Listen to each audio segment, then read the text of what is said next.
Hadirin sidang jamaah Idul Adha yang dirahmati Allah Subhanahu wa taala. Kita bersyukur atas nikmat yang Allah berikan kepada kita sampai pada pagi ini. Karena ternyata di hari yang agung dan mulia ini Allah masih berikan kita nikmat untuk hidup. Allah masih berikan kita nikmat sehat, dan yang paling istimewa Allah masih titipkan nikmat istiqamah, masih ada nikmat iman dalam diri kita. Inilah kelak salah satu nikmat yang mampu menjauhkan kita dari azab Allah Subhanahu wa taala. 3 nikmat besar Allah berikan kepada kita pagi hari ini. Lalu pertanyaan besar, bagaimana cara mensyukuri nikmat yang Allah berikan itu? Ini yang disebutkan Allah di dalam Al-Quran. A'udzu billahi minasyaitonir rajim. Bismillahirrahmanirrahim. Inna a'tainakal kautsar. Allah berikan kepada kita nikmat yang besar. Bagaimana cara mensyukuri nikmat yang besar itu? Fasholli lirabbik. Dirikan salat Id. Salat sudah kita dirikan, tapi selesai salat ada tinggal satu perintah lagi. Wanhar, berkurbanlah. Salawat dan salam kepada Sayyidina Muhammad sallallahu alaihi wasallam, seorang nabi dan rasul yang sangat dimuliakan dan dicintai oleh Allah Subhanahu wa taala. Allahu akbar, Allahu akbar, Allahu akbar, walillahil hamd. Hari ini 10 Zulhijjah, umat Islam di seluruh penjuru dunia yang jumlahnya lebih dari 1,7 miliar sedang beridul adha. Hari raya yang disambut dengan takbir, tahmid, tahlil. Sebenarnya kita sedang memproklamirkan di hadapan kuasa Allah, bahkan kekerdilan dan kerendahan kita di hadapan Allah. Serempak tadi kita mengatakan takbir, mengucapkan takbir, Allahu Akbar, Allah Maha Besar. Kalau Allah Maha Besar berarti keluargaku kecil. Allahu Akbar, Allah Maha Besar. Kalau Allah yang Maha Besar berarti hartaku kecil. Karena ucapan takbir bukan sekadar gerak bibir tanpa arti, tapi juga butuh pengakuan di dalam hati. Maka momentum lewat khutbah Idul Adha kita akan memetik hikmah terbesar dari Idul Adha itu. Apa hikmah terbesar dari Idul Adha ini? Yang pertama adalah persatuan umat Islam. Persatuan ini bisa kita saksikan saat ini. Lebih dari 3 juta umat muslim hari ini berada di tengah kota suci, melaksanakan ibadah, menunaikan perintah Allah dalam berhaji. Di sana kita lihat lautan manusia itu membuat panorama yang sangat menakjubkan, memenuhi angkasa. Disitulah kita baru sadar, saudaraku yang dirahmati oleh Allah Subhanahu wa taala. Di sana tidak dibedakan, semua serempak membaca talbiyah, labbaik Allahumma labbaik. Kami datang memenuhi panggilanmu ya Allah. Labbaik la syarika laka labbaik. Kami datang memenuhi panggilanmu ya Allah.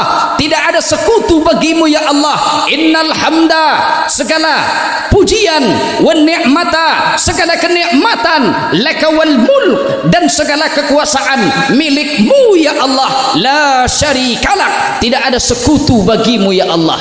Kita saksikan mereka yang sedang berhaji saat itu. Pakaian mereka sama sejak miqat, pakaian mereka sama, 2 helai kain putih, warnanya putih seperti kain kapan pembungkus mayat, tanpa terkecuali.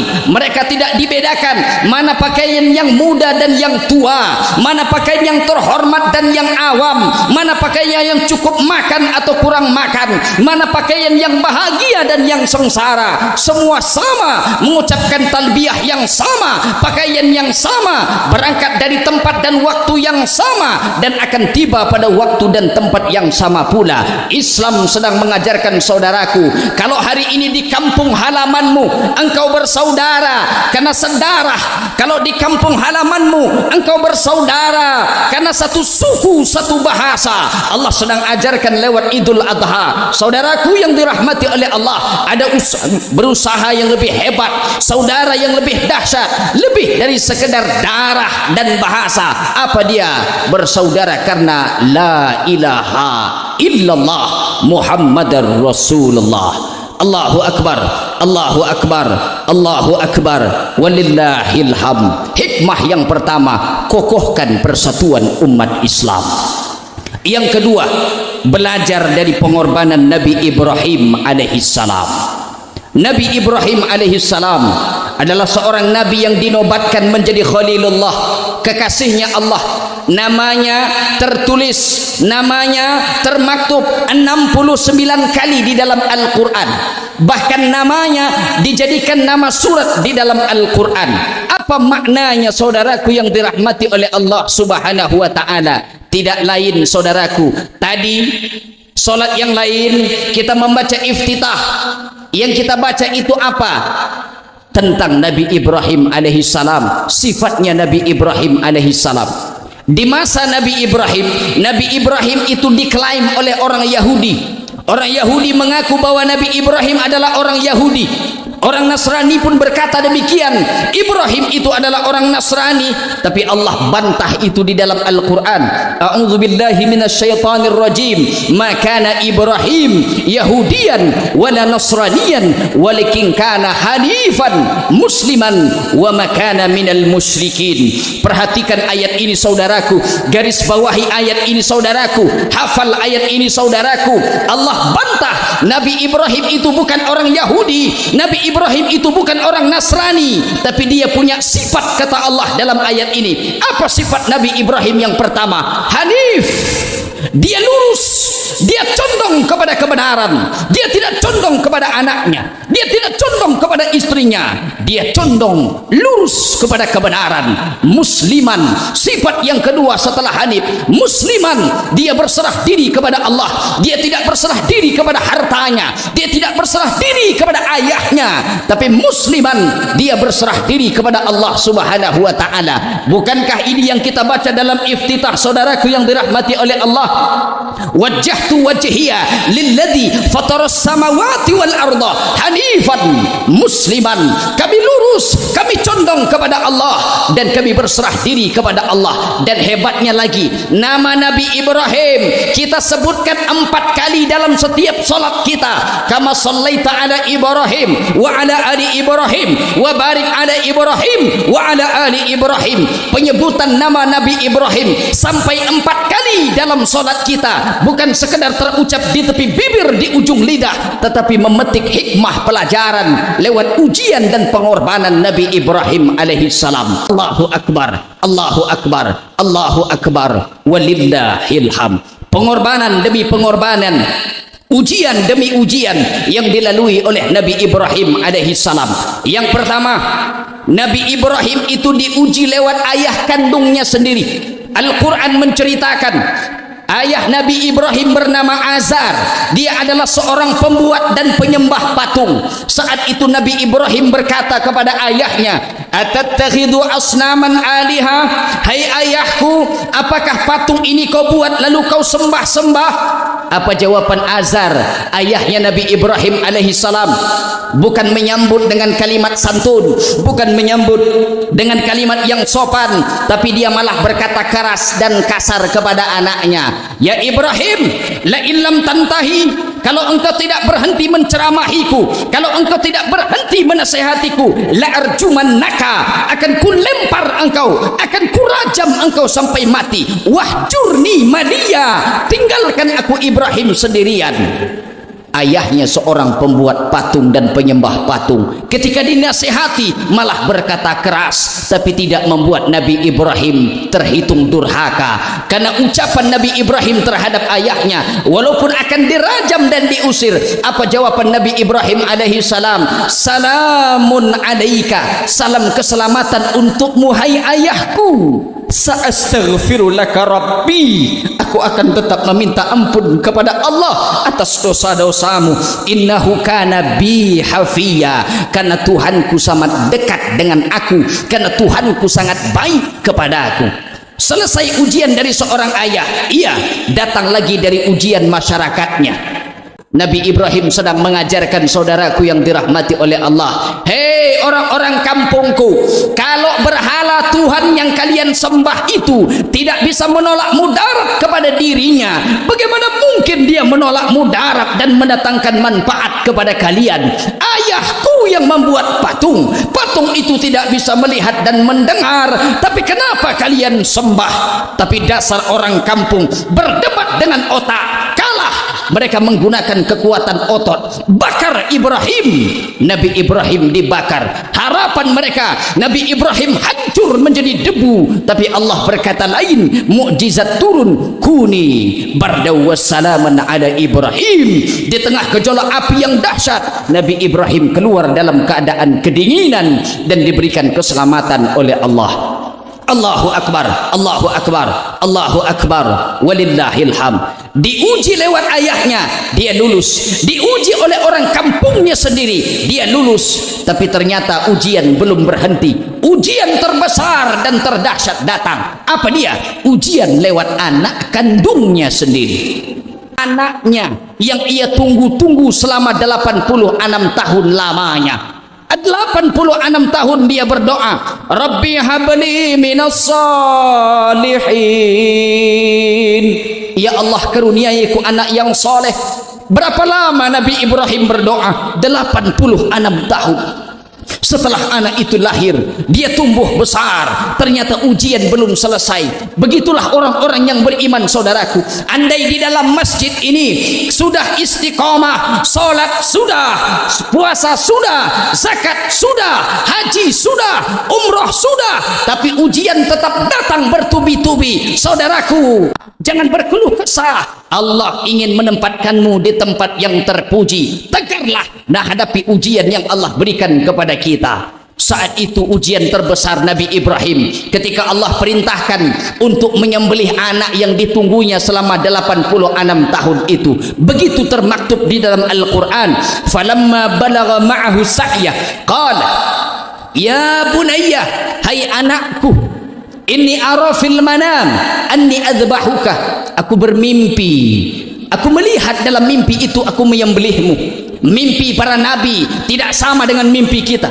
karena mimpi para nabi bukan bisikan syaitan. Mimpi para nabi bukan bunga-bunga tidur, tapi mimpi para nabi adalah wahyu. Ketika wahyu itu datang, ia sampaikan kepada anaknya. Perhatikan panggilan Nabi Ibrahim, sosok ayah kepada anaknya. Dia tidak panggil waladi, hai anakku, tidak, tapi dia panggil ya bunayya, hai anandaku. Begitu juga dengan jawaban Nabi Ismail terhadap ayahnya. Ya abatif'al ma tu'mar satajiduni insyaallah minas sabirin.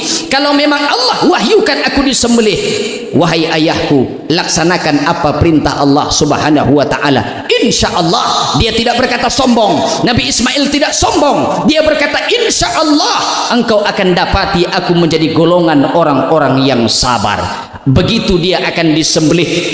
Nabi Ibrahim menyembelih anaknya. Apa pesan anaknya Ismail alaihi salam? Wahai ayahandaku, ketika nanti menyembelihku ayahandaku, telungkupkan wajahku ayah, jangan engkau tengadahkan, karena aku khawatir kalau wajahku menengadah engkau tidak akan tega menyembelihku. Tolong ayah, jauhkan ibundaku dari anak-anak kecil sebayaku, sebab kalau ibundaku melihat anak kecil sebayaku, dia akan menangis teringat kepadaku. Duhai ayah, sampaikan salam takzim, salam hormat kepada ibundaku agar dia tetap istiqomah, sabar dalam menjalankan perintah Allah Subhanahu wa taala. Perhatikan jawaban Ismail alaihi salam, seorang anak yang soleh, membuat ayahandanya sendiri terpukau dengan jawaban itu. Tapi ketika pisau yang tajam yang sudah diasah, hampir saja pisau itu memutuskan leher Nabi Ismail, tapi Allah firmankan wa fadainahu bidzibahin azim. Allah ganti sembelihan itu dengan kibas yang besar. Allahu akbar, Allahu akbar, Allahu akbar, walillahil hamd. Begitulah kehidupan Nabi Ibrahim alaihi salam, penuh dengan pengorbanan, penuh dengan ujian.